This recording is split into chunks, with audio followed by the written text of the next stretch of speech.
You're 3 weeks in, and something shifts. Not in the mirror yet. There's no dramatic transformation staring back at you. But you notice it during your workout. The third set of squats that usually grinds you to a halt, you've got more in the tank. That mental fog that hits you midday when you're trying to power through work, it's lighter. Not gone, but noticeably lighter. And here's the thing. You're not sure if it's the creatine or if you're just having a good week. This is where most people get it wrong about creatine. They think it's this dramatic, immediate thing. Like you take it on Monday, and by Friday you're suddenly a different version of yourself. But that's not how your body works. Your body is far more subtle than that. And honestly, that's what makes creatine so interesting. Because something genuinely powerful is happening beneath the surface long before you feel it, and if you understand what's actually going on, you start to realize why this molecule has stayed relevant for decades while nearly every other supplement has faded into obscurity. The real story of creatine isn't about getting jacked. It's about understanding how your cells make energy and what happens when you give them a better tool to do it. But before we get there, here's what most people don't realize. Creatine affects your brain before it meaningfully changes your muscles. Your brain is using energy right now, literally in this moment while you're watching this video. And creatine is one of the few supplements that actually makes a measurable difference in how efficiently your brain uses that energy. The crazy part? That benefit is almost completely overshadowed by the muscle talk. So if you're sitting here thinking creatine is just for people who want bigger arms, you're missing what might actually be the most relevant part for your actual life. Let's talk about what actually happens inside your body when you start taking creatine daily. Not the marketing version, not the oversimplified version, the real version. When you take that first dose of creatine, something begins immediately. And I know that sounds like typical supplement marketing, but it's actually true. The difference is that most of what happens in the first 24 hours is happening at the cellular level, which means you have zero conscious awareness of it. Your body isn't going to announce it. You're not going to feel a sudden surge of strength. There's no rush. There's no caffeine-like buzz. There's just your body beginning a subtle process of adaptation. The first thing that happens is absorption. Creatine enters your digestive system, gets broken down, and your gut starts absorbing it into your bloodstream. Here's something interesting that most people miss. This process isn't random. Your body has specific mechanisms for creatine uptake because creatine isn't foreign to your system. You produce it naturally. Your liver and kidneys are making creatine right now at this moment. It's just that most of us don't make enough to optimize everything our body could be doing.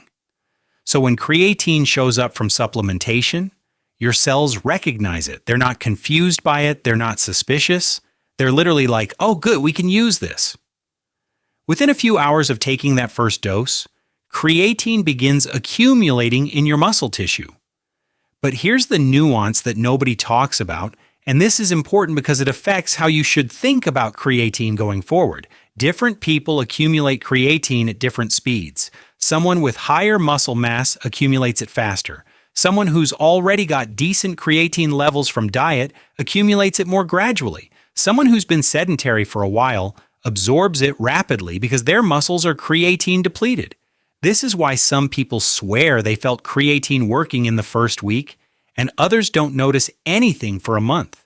Your genetics, your training status, your muscle mass, all of it affects the timeline. During those first 24 hours, something subtle is also happening to your cellular water balance. This is where creatine gets misunderstood so badly. People hear water retention, and they immediately picture bloating, puffy skin, that uncomfortable feeling of being swollen. That's not what's happening. What's actually happening is that creatine is drawing water into the inside of your muscle cells. This is intracellular hydration, which is completely different from subcutaneous bloating. Imagine your muscle cells as tiny containers. Creatine helps those containers hold more water inside them. This isn't making you look softer or puffier. It's actually making your muscles look slightly fuller and denser because the water is stored where it's supposed to be, inside the cell where it can do something useful. And this is where it gets interesting from a performance standpoint. Because those muscle cells, now better hydrated, are literally setting up the internal machinery to operate more efficiently. Think of it like preparing a workshop. You're not changing the tools yet. You're not making the workers stronger. You're just improving the environment where the work happens. Better humidity, better temperature regulation, better conditions for the machinery to run smoothly. That's intracellular hydration. Here's something most people never think about. In those first 24 hours, your nervous system is already beginning to adapt slightly. Not in a major way. Not enough to be noticeable. But your neurons are recognizing increased energy availability, and they're beginning to shift their baseline. This is why some people feel a subtle lift in mood or alertness in the first few days, especially if they were already slightly depleted in creatine stores. It's not dramatic. It's not like taking a stimulant. It's more like someone just turned up the room's lighting by one setting. You might notice, you might not, but it's there. Within 24 hours, your body has also begun a process called phosphorylation, where creatine is being converted into phosphocreatine inside your cells. Phosphocreatine is the form that actually does the work. It's the energy buffering molecule that your cells will use during high-intensity activity. So in that first day, your body is essentially setting up a new energy storage system. You're not done with this process, far from it. This is just the beginning. But the machinery is starting. The thing nobody emphasizes is that this first day is setting the stage for everything that follows. It's not exciting because nothing feels different. But biologically, things are shifting. And if you understand that this process is happening, you start to understand why consistent daily supplementation matters. Because you're not trying to create a sudden change, you're trying to establish a higher baseline. You're trying to gradually fill up a tank that's been partially empty. To understand what creatine is actually doing for the next 3 weeks, we need to talk about something that might seem abstract, but is actually the foundation of literally everything your body does. ATP. ATP is adenosine triphosphate. If that sounds clinical and boring, I understand. But here's what ATP actually is. It's the currency your body uses for energy.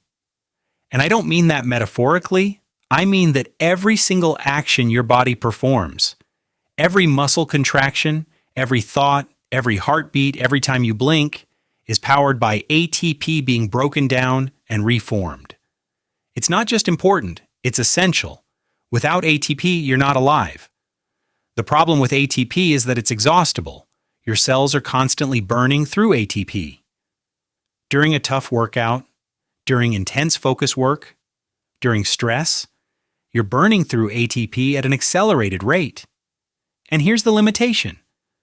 Your body can only create so much ATP so quickly. This is why exercise gets harder as you continue, not because your muscles are getting weaker, but because your body can't regenerate ATP fast enough to keep up with the demand. This is where creatine enters the story. Creatine, specifically in the form of phosphocreatine, acts like a backup battery. When your body is burning through ATP quickly, phosphocreatine steps in and donates a phosphate group, allowing ATP to reform. This happens incredibly fast, in milliseconds. So from your body's perspective, it has a renewed source of ATP energy without having to go through the slower metabolic processes. The beauty of this is that it buys your body time. It buys your muscles time to access slower burning energy sources like carbs and fats. It buys your nervous system time to recruit more muscle fibers.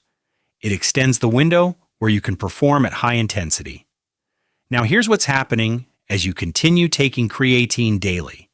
Over the course of the first week, week 2, week 3, your muscle cells are gradually filling up with more and more phosphocreatine stores. You're building a larger energy buffer. And here's the real consequence of this. Your body becomes more resilient to fatigue. Not fatigued from soreness, but fatigue from energy depletion. You can do more reps. You can run faster for longer. You can maintain intensity across multiple sets. Your brain can maintain focus for longer without that energy crash feeling.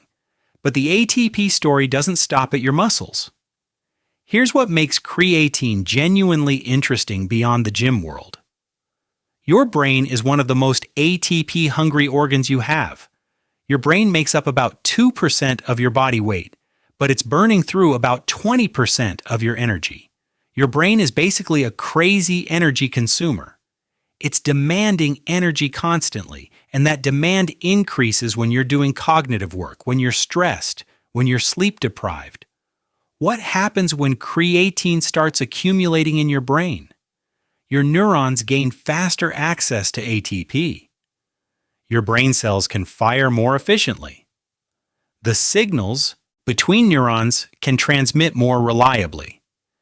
This is why research shows that creatine improves working memory, reaction time, and mental endurance. And again, this is happening subtly over the course of weeks, but it's measurable. In studies, people supplementing creatine perform better on memory tests. They do better on tasks that require sustained focus. They recover faster from mental fatigue. And the fascinating part is that these benefits are even stronger in people who are already depleted in creatine, which includes basically all vegetarians and vegans, and many people who just aren't eating a lot of red meat. Here's the real question that makes ATP understanding relevant to your actual life. When do you feel your brain energy most? Probably late afternoon, right? That moment around 3 p.m. where you're trying to focus, but your brain feels like it's running in the background and you're just observing it happen. That's an ATP availability issue. Your brain is energy depleted. It can't access the fuel it needs efficiently. Now imagine if you had a more reliable buffer, a backup battery, consistently keeping your neural energy higher throughout the day. You're not going to become a genius, but you're going to feel like yourself longer. You're going to maintain focus through the afternoon instead of hitting a wall. You're going to handle stress more efficiently because your brain has the energy to regulate itself properly. This is the part of creatine that's almost completely missing from the supplement conversation, and it's arguably more relevant to most people's actual lives than the strength benefits. By the end of week 2, something is beginning to happen in your muscles that causes a lot of confusion. Your muscles start looking slightly fuller. Your definition might improve. And immediately people start worrying, is this real muscle or is this just water weight? The answer is more nuanced than the binary choice most people offer. Yes, some of the visual change is from intracellular water, but no, this isn't the puffy, soft water weight that people fear. This is water inside muscle cells supporting cellular function. And here's what matters. This water isn't separate from the growth process. It's part of it. Better hydrated muscle cells are more resilient. They respond better to training stimuli. They repair more efficiently. So the water isn't an illusion or a side effect. It's a component of the environment that allows real adaptation to happen. Let me be specific about what's actually happening in your muscle tissue over weeks 2 through 4 of creatine supplementation.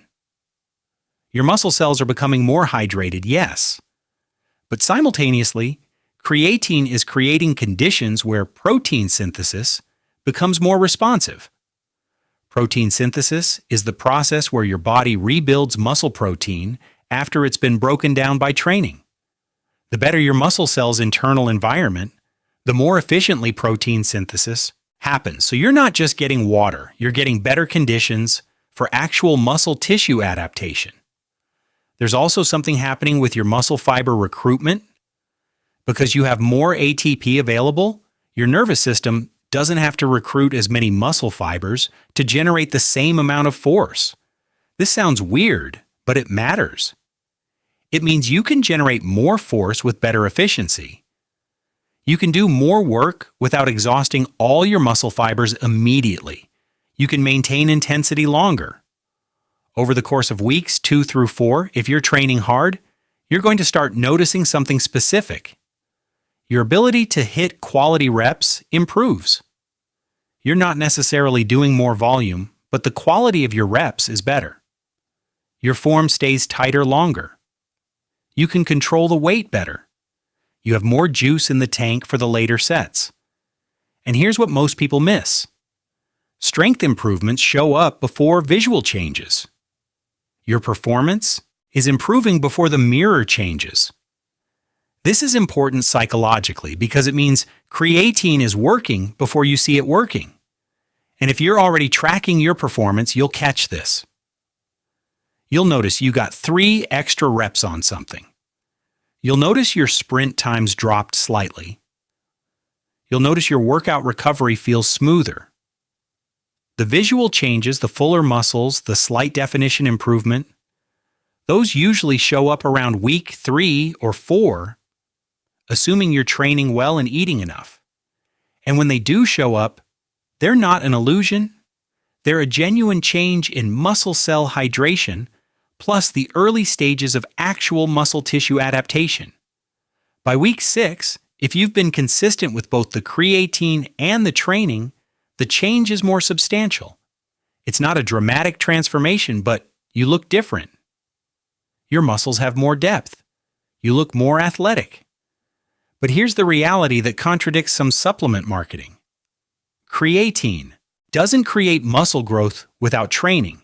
If you take creatine and sit on the couch, you'll gain some water weight temporarily, and that's it. Creatine is a performance tool. It's not a growth hormone. It doesn't override the fundamental requirement of training hard and eating enough. What it does is make your training more effective. It extends your capacity to perform. It allows your body to do more quality work. And that work is what drives the adaptation. This is also why the creatine only works for men or creatine only works for athletes myths exist. Creatine requires a training stimulus to build muscle. If you're not training, you don't get the muscle growth benefit. But you do get the cognitive and performance benefits just from daily living. Carrying groceries, climbing stairs, maintaining posture, all of that requires better energy management. Let me ask you something specific. Do you ever feel like your brain is slower than it should be? Like you have the thoughts in your head, but there's a lag between thinking and processing? Like you're walking through your day slightly behind where you actually are mentally? That feeling is often an ATP availability problem. Your brain isn't getting the energy it needs reliably enough. When you're sleep deprived, stressed, or just not eating well, your brain is literally underfueled. It can function, but it's running below capacity. Here's what changes when creatine starts accumulating in your brain tissue. And this typically takes 3 to 4 weeks to become noticeable. The lag decreases, your thoughts move faster. Your reaction time improves slightly. More importantly, you feel less depleted by cognitive work. Think about the last time you had a really demanding day, mentally. Maybe you had several back-to-back meetings, or you were deep in problem-solving work, or you were dealing with stressful situations that required emotional regulation. By the end of the day, your brain felt exhausted, right? Like the well was dry. That exhaustion is literally ATP depletion in your brain cells. Your neurons ran through their energy reserves and they couldn't recover fast enough. Now imagine if you had a buffer. Imagine if your neural energy was recovering more efficiently throughout the day. You'd handle that same day differently. You wouldn't hit the same wall. You'd feel more mentally resilient. Your mood would stay more stable because your brain has the energy to regulate neurotransmitters properly. Your focus wouldn't crater as dramatically in the afternoon. The research on this is pretty solid. Studies show that creatine supplementation improves working memory capacity, your ability to hold and manipulate information in your mind temporarily. It improves attention span during demanding tasks. It reduces the cognitive fatigue that comes from sustained focus. And importantly, these benefits show up even in people who aren't athletes, which proves that creatine's neural benefits are separate from muscle performance. There's also something fascinating that happens with sleep-deprived people. When you're sleep-deprived, your brain energy is compromised in very specific ways. Your executive function suffers. Your decision-making gets worse. Your emotional regulation deteriorates. Creatine doesn't fix sleep deprivation. You still need sleep, obviously. But it buffers the cognitive decline that comes with insufficient sleep. So if you're in a period where sleep is limited, creatine becomes more useful, not less. Here's where this gets personal and maybe relevant to your actual situation. We live in a world that's increasingly cognitively demanding. You're managing information, making decisions, handling emails, dealing with other people's expectations, trying to maintain focus when your environment is designed to destroy focus. Your brain is working harder than human brains evolved to work, and most of us are trying to do that while slightly underfueled. The combination is exhausting. This isn't a motivation problem or a discipline problem, it's an energy problem. Creatine addresses that energy problem at the cellular level. It doesn't replace sleep. It doesn't replace good nutrition. But it does mean that the nutrition you do consume delivers energy more efficiently to your brain. It means your brain cell metabolism runs smoother. It means you have more neural resilience on days when circumstances are less than ideal. And here's what's wild. This benefit typically takes a few weeks to notice because it's not dramatic. There's no sudden moment where your brain suddenly gets better. Instead, over the course of 3 to 4 weeks, you notice you're not hitting that afternoon crash as hard. You're not as emotionally reactive to minor stressors. You can maintain focus on boring tasks a bit longer. You recover from a demanding day a bit faster. None of these things are huge individually, but collectively they're a genuine improvement in your subjective experience of your own brain. Most supplement advertising talks about muscles. Most fitness discussions are about performance metrics. But the truth is, for most people, the most relevant benefit might be the one happening in your brain the whole time. By the end of week 3, something fundamental is shifting in how your body accesses energy. This is where creatine starts to stop being potential and becomes actual change. Let's say you're doing a workout. You're doing a set of heavy squats or sprints or whatever high-intensity activity is relevant to you. In the first rep, your muscles' ATP stores are adequate. You've got energy. By rep 3 or 4, your ATP is being burned faster than your body's normal metabolic processes can replenish it. This is usually the point where you'd normally start to fatigue. The activity becomes harder. Your form breaks down. You slow down. But if you've been taking creatine consistently for 3 weeks, here's what's different. Your muscle cells have substantial phosphocreatine stores. So when your normal ATP regeneration can't keep up, phosphocreatine immediately steps in. It donates a phosphate group, ATP reforms, and boom, you're back to having energy available. This extends the window where you can maintain high intensity. You get more reps, or you can maintain higher speed for longer, or you can do more sets without complete exhaustion. From a biochemical standpoint, what's happening is your body is relying less on energy pathways that produce fatigue-inducing byproducts. Your cells aren't acidifying as quickly. Lactate buildup is reduced. This means the discomfort of intense exercise is genuine reduced, not imagined. The burn in your muscles doesn't get as intense because your cell's chemistry is staying more balanced. There's something else happening simultaneously that doesn't get talked about enough: glycogen preservation. Glycogen is your stored carbohydrate, and it's an important fuel source, especially during sustained activity. When creatine is providing quick energy for explosive movements, your body doesn't need to burn through glycogen as quickly for those moments. Glycogen is preserved for later when you really need it. This translates to better endurance. You can train longer and harder without hitting complete depletion. That's not because you suddenly have more energy overall. It's because the energy you do have is being used more efficiently. Here's a practical example that makes this real. Let's say your normal workout is 4 sets of 5 exercises. By set 3, you're usually feeling pretty fried. Your form is breaking down. You're struggling to complete reps with good quality. After 3 weeks of consistent creatine, you notice that by set 3, you're not as destroyed. You can maintain better form. You can still push hard in sets 4 and 5. The workout isn't easier. You're still working hard. But the wall you hit isn't as hard. You hit it later or not at all.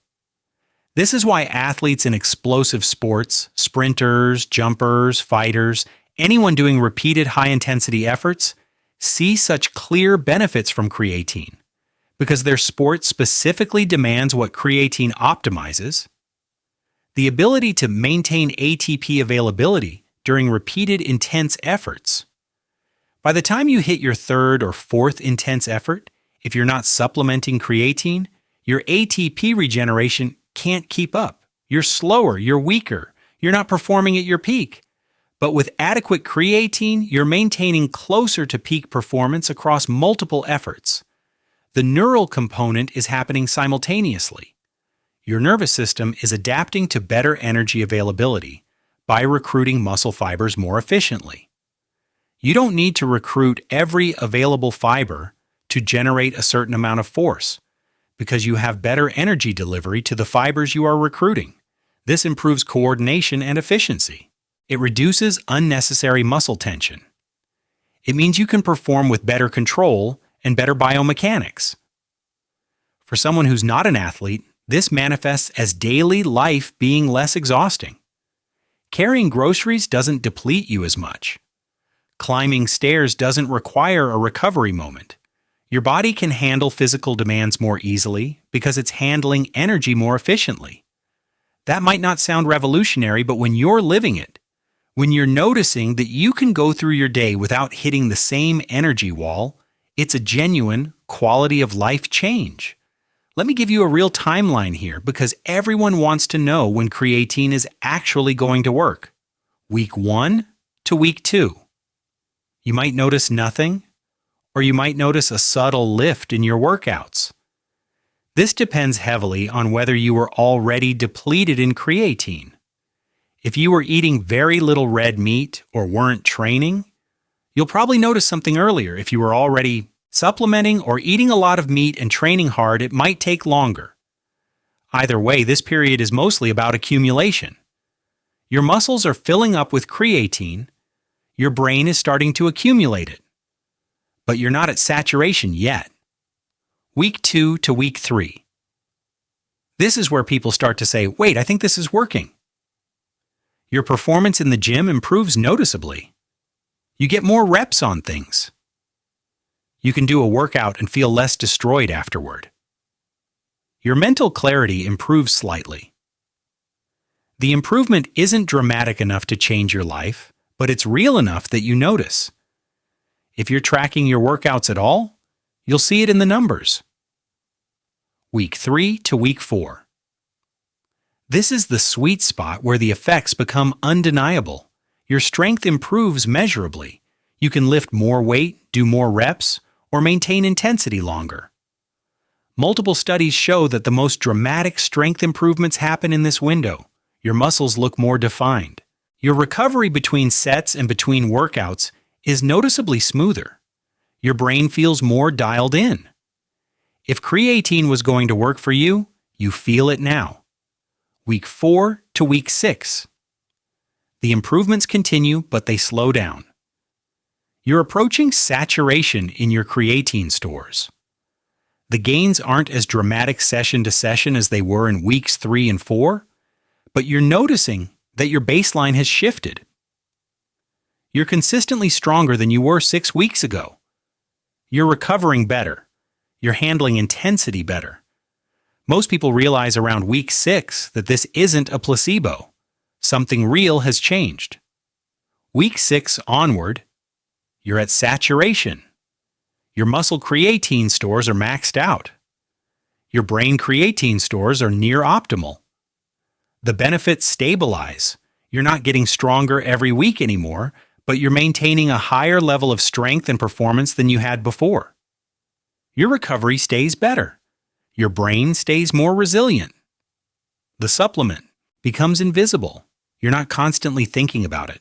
But if you stopped taking it and had to rebuild from nothing, you'd notice the difference pretty quickly. Now here's the part that matters. These timelines vary. Someone who's been training hard for years might see smaller percentage improvements because they're already optimized. Someone who's deconditioned or new to training might see larger percentage improvements. Someone who's vegetarian and has never supplemented creatine before will likely notice changes earlier and more dramatically than someone who eats red meat regularly. The mechanism behind the strength improvement is the ATP recycling, plus improved muscle cell hydration, plus enhanced neural recruitment.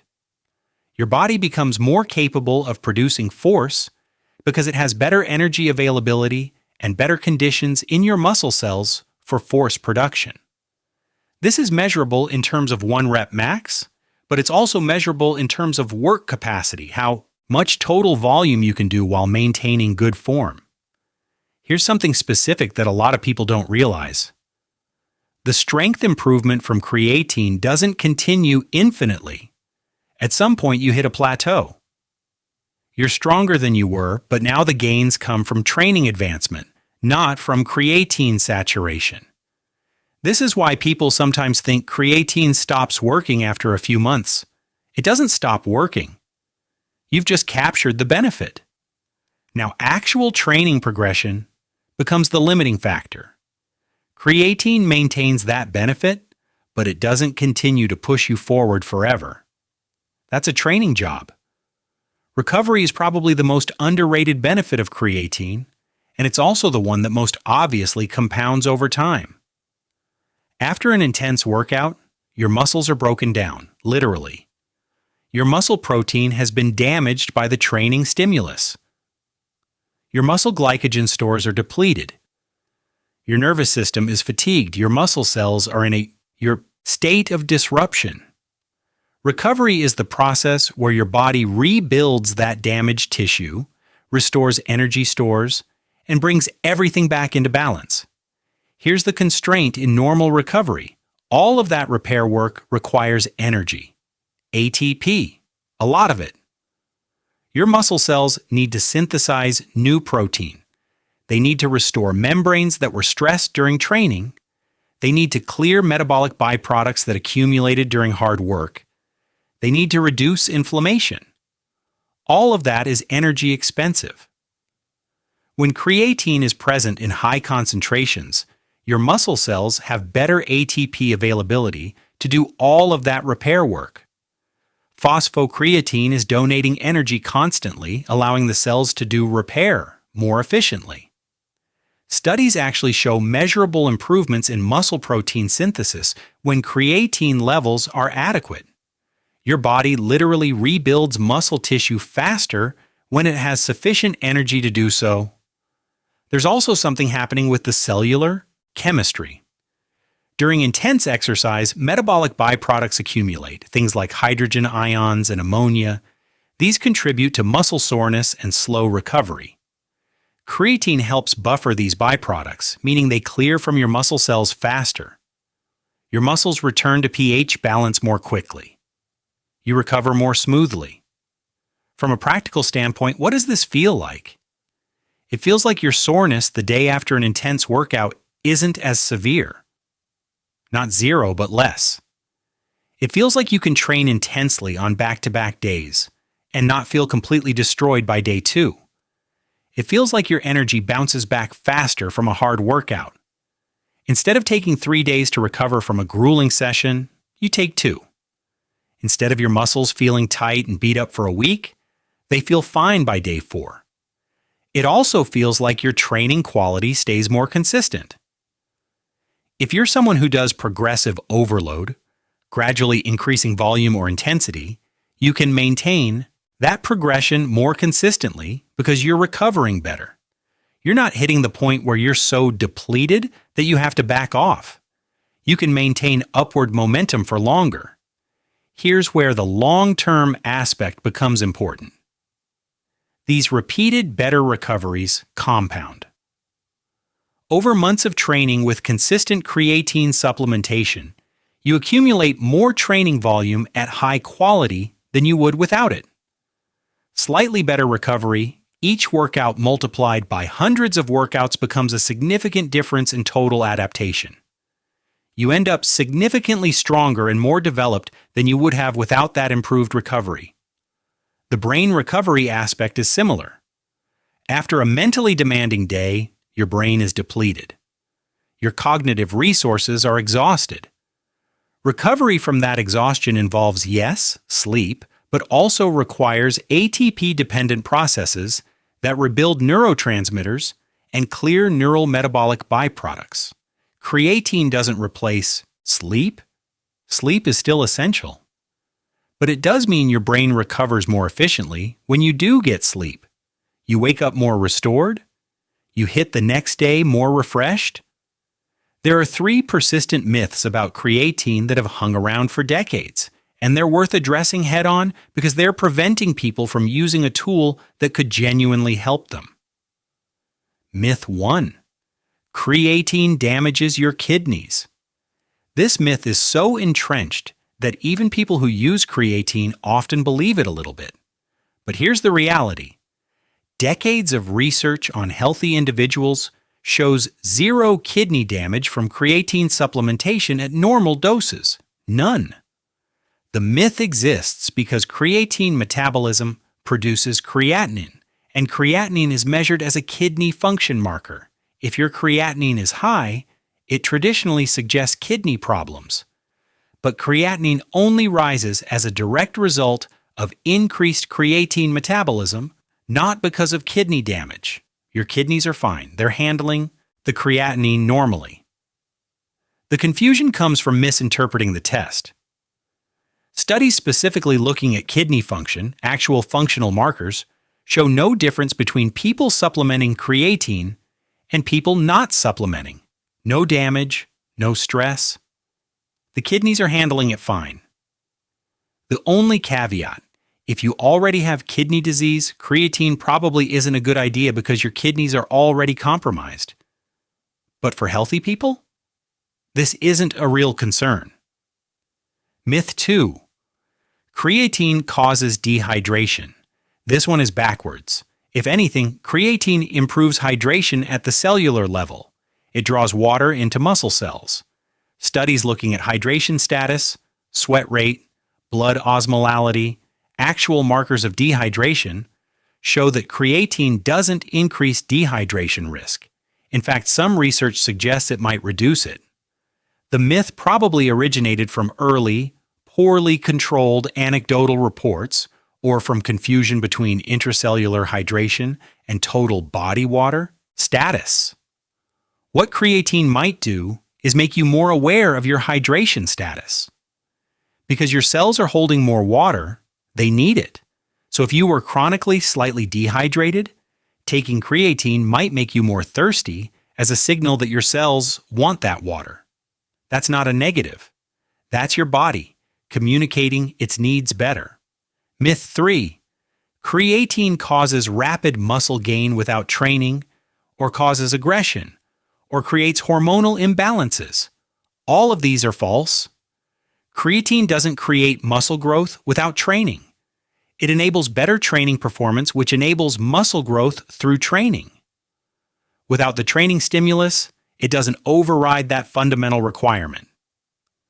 Creatine doesn't cause aggression. There's zero research showing behavioral changes from creatine supplementation. And creatine doesn't disrupt hormones. It doesn't affect testosterone. It doesn't affect estrogen. It doesn't mimic hormones. It's just a phosphate buffering molecule. These myths probably exist because creatine is often taken by people who are also training hard and eating well. And those things do create muscle growth and sometimes behavioral shifts. The creatine gets blamed for changes that are actually driven by training and nutrition. The reason these myths matter isn't just for accuracy's sake. They matter because they prevent people from using a tool that works. Someone who could benefit significantly from creatine's cognitive effects might avoid it because of kidney damage fears. Someone who could improve their training recovery avoids it because of dehydration myths. These aren't trivial consequences. Here's something that doesn't get talked about in typical fitness supplement discussions. The relevance of creatine actually increases as you age, not decreases. When you're young, everything works reasonably well. Your muscle stays relatively intact. Your strength doesn't decline as fast. Your brain recovers quickly from fatigue, but starting around age 30, things shift. Your muscle mass gradually declines if you're not training. Your strength diminishes. Your neural energy management becomes less efficient. Your recovery slows down. These changes aren't dramatic year to year, but over a decade they add up to a significant shift in your capacity and resilience. This is where creatine becomes interesting from a longevity and health span perspective. Muscle loss in aging isn't inevitable. It's largely the result of insufficient training stimulus and insufficient nutrition. But the efficiency of your training response does decline. Your muscles don't respond as robustly to training when you're 50 as they did when you're 25. Your recovery is slower. Your training tolerance is lower. This isn't something you can fully overcome, but you can improve it substantially. Creatine addresses several aspects of this. First, it improves your training capacity. You can do more quality work in a session, which gives your muscles a stronger growth signal. Second, it improves recovery efficiency, which matters more when recovery is already slower. Third, it improves strength directly, which means you can train at higher intensities. Fourth, it has neural protective properties that become more relevant as your brain's energy demands become more fragile. There's also emerging research on creatine and cognitive aging. Early evidence suggests that creatine might have protective effects against cognitive decline, particularly in older adults with lower creatine status. This isn't saying creatine prevents Alzheimer's or dementia. It's saying that maintaining adequate creatine becomes more important for brain function as you age. From a practical standpoint, this means that if you're in your 30s, 40s, or 50s and you want to maintain functional strength and mental sharpness as you continue aging, creatine becomes a tool worth considering, not as a magic solution. As a legitimate optimization that addresses genuine biological realities of aging. The fact that it's cheap, safe, well-researched, and has multiple benefits makes it one of the few supplements that makes sense for health-focused people across different ages and goals. If you take creatine consistently for months and years, here's what actually happens. Your baseline strength stays elevated. You don't need to maintain the same level of training to keep the strength because your body's ATP management is better. But if you stop training entirely, you'll lose the muscle mass like anyone else. The creatine maintains the cellular foundation, but it doesn't maintain muscle tissue without training stimulus. Your cognitive resilience improves over time. Consistent, adequate creatine in your brain creates a more stable baseline for mental performance. You handle stress better. You recover from cognitively demanding periods faster. You're less vulnerable to the brain fog that comes with sleep deprivation or high workload. Is this a miracle? No. but it's a genuine quality of life improvement. Your recovery stays better. Months of better workout recovery compounds. If you've been training consistently for years with adequate creatine, you've accumulated more training volume and better progression than you would have without it. Your risk profile actually improves. Because you're maintaining strength and muscle mass more effectively, you're reducing age-related muscle loss, which reduces your risk of falls, fractures, and functional decline as you age. Because your brain is functioning more efficiently, you're potentially reducing your risk of cognitive decline. Are these things proved beyond doubt? No. But the mechanisms are sound, and the early evidence is promising. Here's what creatine doesn't do long-term. It doesn't create continued strength gains forever. Once you're saturated, the benefits stabilize. You maintain what you've gained, but you don't keep climbing. That requires continued training, progression. It doesn't improve beyond the cellular energy buffering effect. Taking more creatine doesn't create more benefits. Excess is just excreted. It doesn't replace any other important health factors. Sleep still matters. Nutrition still matters. Training still matters. Stress management still matters. Creatine is a complement to a solid foundation, not a replacement for one. The safety profile remains excellent. Long-term studies on creatine supplementation, some going back 15+ years with the same individuals, show no adverse health effects in healthy people. Your liver and kidneys handle it fine. Your hormones remain unaffected. Your heart health is unaffected. The standard dose, 5 grams per day, or about a 3 or 5 gram maintenance dose after loading, is well tolerated indefinitely. The one thing that does happen over years is that the psychological relationship to creatine shifts. In the first few months, you're tracking the benefits carefully. You're noticing performance improvements. You're checking the mirror. But as months pass and the benefits stabilize, creatine becomes invisible. You're not constantly thinking about it. You just take it daily like you take your vitamins. But if you stopped, you'd notice the difference within a few weeks. Your workouts would feel harder, your recovery would slow down, your brain would feel slightly cloudier. That's when you realize that what felt invisible was actually meaningful. If you've made it this far, you've absorbed a lot of information about ATP and phosphocreatine and intracellular hydration and metabolic pathways. So let me simplify why this actually matters to you personally. Your body is a system that runs on energy. Every single thing you do, every movement, every thought, every moment of emotional regulation, every instance of you being resilient is powered by your cells having enough ATP to function. Most of us are running slightly underfueled. We're not eating enough protein. We're not sleeping enough. We're not training smartly. We're managing stress poorly. And within that context of running slightly depleted, we're trying to perform at our best, look our best, feel our best.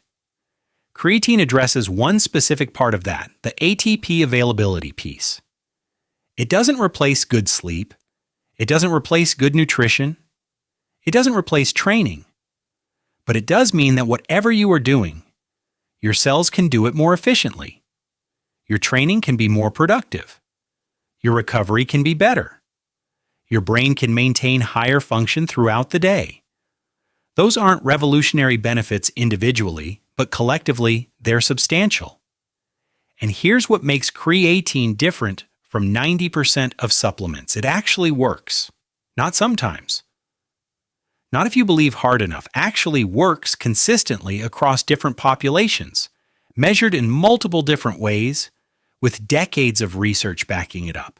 If you're someone who values optimization, if you're someone who takes training seriously, if you're someone who wants to maintain strong brain function as you age, if you're someone who's frustrated by not recovering well from your training, if you're someone who hits an afternoon mental fog that interferes with your day, creatine is worth trying, not as a magic solution, but as a legitimate tool that addresses real biology.